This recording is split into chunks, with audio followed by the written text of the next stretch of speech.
भूमाफिया ने प्लाट के फर्जी दस्तावेज बनाकर प्लाट पर किया कब्जा। प्लाट स्वामी को न्यायालय से क्लीन चिट मिलने के बाद भी भूमाफिया कब्जा छोड़ने को तैयार नहीं। आपको बता दें कि यह मामला जनपद सहारनपुर के देहात कोतवाली क्षेत्र के अंतर्गत का है, जहां मोहम्मद आशिक ने एक प्लाट चिलकाना रोड बालपुर गांव से पहले सनबीम गैस गोदाम के पीछे सुवालेही नगर कॉलोनी में एक प्लाट 103 वर्ग गज भूस्वामी कुरबान अहमद पुत्र शफीक अहमद से 21/11/2022 में रजिस्ट्री बेनामा कराया था। कुछ महीने बाद प्लाट स्वामी को जानकारी हुई कि उसके प्लाट पर कब्जा किया जा रहा है। मौके पर जब प्लाट स्वामी पहुंचा तो उसके साथ मारपीट की गई, जिसकी शिकायत देहात कोतवाली में दी गई थी, लेकिन भूमाफिया द्वारा सत्ता पक्ष के दबाव में रिपोर्ट दर्ज नहीं हो सकी। वरिष्ठ पुलिस अधीक्षक के आदेश पर 14/9/2024 को 11 आरोपियों के साथ साथ 5 अज्ञातों के खिलाफ देहात कोतवाली में मुकदमा दर्ज किया गया था, लेकिन पुलिस द्वारा आरोपियों की गिरफ्तारी न होने से पीड़ित परिवार को मुकदमा वापस लेने और जान से मारने की धमकी लगातार मिल रही है। सहारनपुर से महेश कुमार की खास रिपोर्ट। खबरों के साथ जुड़े रहने के लिए चैनल को लाइक, शेयर और सब्सक्राइब अवश्य करें। क्या मामला है, थोड़ा बताएं आप। मामला ये है साहब उसमें कि एक प्लाट मेरे पुत्र ने लिया था यहाँ से पालपुर रोड पर सुहाले नगर में, खसरा नंबर 1087, 103 वर्ग गज का प्लाट है। उन लोगों ने क्या काम करा, एक फर्जी आदमी खड़ा करके बैनामा कर मेरे प्लाट पर 15/1/2024 को मुझे पता चला, मैं मौके पर गया तो कब्जा कर लिया, जबकि उनका कोई मतलब भी नहीं। और जो आदमी इसमें इनका जो लीडर है, सरगना है, एक दिलसाद नाम का है, एक मुरसलीन है, एक जिंदा हसन है, इनके पुत्रगण। कितने आदमी हैं कुछ ये उसमें जी ऐसा है, वहाँ से आदमी उस टाइम तो 10-15 हो रहे थे इकट्ठे, और तब इनके साथ हैं, इनके गिरोह में इन्होंने गिरोह बना रखा। वहाँ से फर्जी कागज तैयार करे, कोई फर्जी वसीयत बनवा ले, कोई फर्जी आदमी खड़ा कर ले, कोई फर्जी पाउटोली बनवा ले, और ये दबंग लोग कब्जा करा और उन्हें दे दिया औने पौने में। ये प्लाट का क्षेत्र आपको कौन से थाने में पड़ रहा है? ये थाना कोतवाल देहात। अच्छा, उसके बाद क्या हुआ? उसके बाद ये हुआ, जैसे ही मैं मौके पर गया, मैंने जब एक आदमी ने बताया मैं शहर जा रहा था, कह रही तुम्हारे प्लाट पर कोई कब्जा कर रहा है।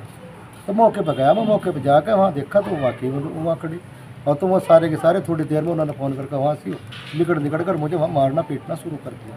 मुझे हम सारे जान तो मार देते तो साहब मुझे, अगर वहाँ तो कुछ लोगों ने मुझे। आप अकेले थे और भी थे कोई साथ? अकेला था साहब मैं तो, और तो वैसे आदमी थे वहाँ से। उसके बाद क्या हुआ? उसके बाद उन्होंने मुझे मार पटाई करी, छेद पीट दिया, मेरी मोटरसाइकिल मोबाइल भी छीन लिया। तो बड़ी मुश्किल तक खैर लोग 1-2 आदमी बेचारा था, उन्होंने छटवा दिया मुझे, तो वो मुश्किल तक वहाँ तक जान बचा कर वहाँ तक भाग गया। भागने के बाद फिर मुझे मोटरसाइकिल भी मोबाइल में उन्होंने छीन लिया था मेरा। आपने इसकी शिकायत आपने? मैं फिर इस बात को लेकर मैं थाने में भी गया, थाने में तैयारी भी दी, लेकिन कोई कार्रवाई वहाँ उस टाइम पर तो हुई नहीं। तो जब से मैं बहुत प्रयास करता रहा। तो आपकी मोटरसाइकिल जो छीन ली थी, जो मोबाइल थे, उसका क्या हुआ? उसका वह फिर पुलिस नहीं दी थी मुझे सपुर्द की। मैंने कब दी उसको? उसके बाद तो ये मेरे ख्याल का महीनों बाद दी थी शायद। क्या कह रही थी आपको पुलिस ने? सपुर्द की नाम करा जो सपुर्द की मिले जो नहीं, तो आपका जो उन्होंने लावरिस में कर रखी थी वहाँ से मोबाइल। उन्हें कहाँ से मिला वो मोबाइल? मौके पर थे लेके होंगे वहीं थे, या इन्होंने दिया होगा भूमाफिया, उन्होंने पकड़ा दिया, थाने में जमा कर दिया इन्होंने। उसके बाद क्या कार्रवाई करी आपने? उसके बाद तो फिर मैं उच्च अधिकारियों से मिला जी, तो एसएसपी साहब से मिला, एसपी सिटी साहब से मिला, कमिश्नर साहब से मिला। उन्होंने मुझे आश्वासन दिया सब ने, कहने का तेरे साथ न्याय नहीं होने देने के, जुल्म नहीं होने देने के, हम इसकी जाँच करके पूरी और मुकदमा लिखा। अब तो कुछ कार्रवाई हुई है उनके खिलाफ? जी, मैं एसएसपी साहब से मिला, हमारे एसएसपी साहब ने मुझे बहुत बढ़िया व्यवहार करा, और एसपी सिटी साहब ने भी, उन्होंने इसमें मुकदमे के आदेश करे, मुकदमा करवा दिया इनको। 14/9/2024 को उनके खिलाफ मुकदमा दर्ज हो गया। एफआईआर कॉपी है आपके पास? मेरे पास है सर।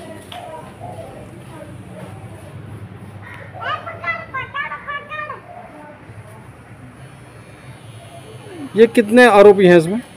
इसमें आरोपी हैं जी ये 11 तो हैं नामजद, और 5-6 इसमें अज्ञात। तो 14/9/2024 के बाद जो है उनकी जो आरोपी हैं उनकी कोई गिरफ्तारी हुई है? कोई गिरफ्तारी नहीं हुई। ऐसा हुआ, मैं 2 दिन के बाद साक्ष्य लेकर चौकी पर गया था। कौन सी तारीख की बात है ये जी 16 तारीख को। 16 कौन सी है? ये जो 16 गई इसी महीने में, 16 सितंबर को। हाँ 16/9 को जी, 14 को तो मेरी वो होगी जी, और 16 को मैं गया था। दरोगा जी के पास। तो देखो क्या, मेरे से पहले ही वहाँ से वो दिलसाद और 3-4 आदमी बाहर खड़े थे और वो वहाँ बैठा था। तो मैंने कहा भाई मेरे साक्ष्य हैं, ये देख लो। तो उन्होंने वहीं मुझे धमकाना शुरू कर दिया, तोड़ी देने शुरू कर दी। कितने आदमी तो अकेले थे वो? तो 2-3 बाहर खड़े थे, वो अंदर बैठा था अकेला। उसके बाद क्या हुआ? तो उसके बाद वो फिर वहाँ से हम बाहर आ गए। उन्होंने दरोगा ने कहा भाई परसों भाई ये भी अपने साक्ष्य लाओ, तो भी लाइए। तो 2 दिन के बाद फिर मैं गया वहाँ से अपने सारे साक्ष्य लेकर। उनके साक्ष्य देख के हमारे भी देखे उन्होंने। वो फर्जी है, उन पर तो फर्जी है, एक डॉक्यूमेंट से सिर्फ फर्जी बयाना हुआ। हमारे पास तो आपने जो दस्तावेज उन्होंने प्रस्तुत करे थे उसमें जो है आपने जो कोर्ट में भी आपने कुछ उसमें करा था, कुछ कोर्ट से संबंधित कुछ कार्रवाई करी आपने? कोर्ट से नहीं, उसमें करी थी हमने, कोर्ट से। उसमें ऐसा कमिश्नर साहब ने करवाई थी, उसमें जांच इसकी थी। पटवारी, कानूनगो, तहसीलदार, SDM सब ने जांच करी थी उसकी। वो फर्जी पाए गए थे। रिपोर्ट हमारे पास के आदेश थे। आज अब आप क्या चाहते हैं इसमें? मैं यही चाहता हूँ कि तरह तरह के धमका रहे हैं हमें। तो जैसे ही मैं गया दोबारा, तो सारे साक्ष्य देखे फर्जी साबित हुआ। सारे ऐसे थे कि 8-10 आदमी थे वहाँ। उन्होंने चौकी के बाहर निकले, गेट पे ही मुझे गाड़ा देने शुरू कर दी। बदतमीजी इतनी करी मेरे साथ बहुत। उन्होंने कहा तुम्हारा कुछ नहीं बिगाड़ सकता, ऐसे FIR तो 100 फिर करते हुए। और देखो तुम्हारे को तो बढ़ कर दिया कि तुझे जान तो मार देंगे अगर तू दोबारा प्लाट में दिखाई दे। तो आप दोबारा मिले SSP से? SSP साहब से मैं आज ही मुलाकात मेरी। आज दिनांक 21। ये क्या आश्वासन दिया उन्होंने? उन्होंने कहा कि इनके सबके खिलाफ कार्रवाई। अगर आपको इंसाफ नहीं मिलता तो कुछ घटनाक्रम आपके साथ होता, कुछ जिम्मेदार कौन होगा इसका?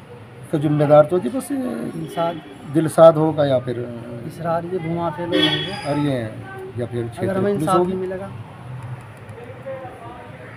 जी बताएं कि जैसे ये सारा घटनाक्रम हो रहा है, भूमाफिया भी धमकी दी जा रही है, अगर कोई घटनाक्रम हो जाता तो कौन जिम्मेदार हो? क्योंकि धमकियाँ क्या अब भी मिल रही है आपको? मारने की दे रहे हैं सर, वो धमकियाँ वो कह रहे हैं हम जान से मार देंगे इस बार अगर वहाँ प्लाट पर भी दे दिया आप लोग कोई सा भी।